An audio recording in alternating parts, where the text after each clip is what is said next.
Hey, this is James with Engadget, and we are hands-on with Huawei's latest Ascend phone, the P6. We'd like to say it's the first time we've seen this phone, but strictly speaking, that's not true, thanks to a couple of sort of internet leaks over the last couple of weeks. But yep, here it is finally in our hands. Those specifications that we saw leak ahead of time seem to be correct. It is a 4.7-inch HD, that's 1280 by 720 LCD display. It runs on Android Jelly Bean 4.2.2 with an Emotion UI custom skin. Memory wise, there's 2 GB of RAM, 8 GB of internal storage, and support for micro SD cards up to 32 GB. The front-facing camera is a unique feature here in as much as it's a whole 5 megapixels, a lot more than your average phone.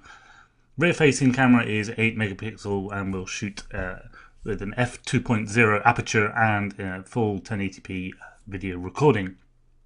Size-wise, it's noticeably one of the slimmest phones we've seen, 6.18mm to be precise, which puts it up there certainly with the top of them, if not one of the thinnest phones available right now.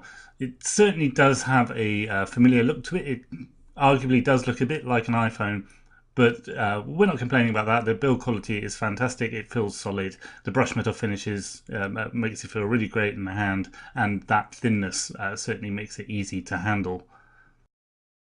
It's a 3G only device, so sorry LTE fans, but in our tests we found that it certainly was able to give us as fast HSPA plus downloads as the network would provide. That quad-core proprietary ARM-based processor sits underneath everything, ticking along pretty nicely, relatively nicely. We have yet to give it a full test, so we will do that in our review. Games look great on the bright screen. The LCD display, 720p as we said, but it has really good viewing angles. Certainly doesn't cause any problems there. But most of all, it's good to see that the design language has really sort of come of age, and all conspires to create a fairly well put together, well thought out phone. That is the Ascend P6 hands-on, and I am James from Engadget.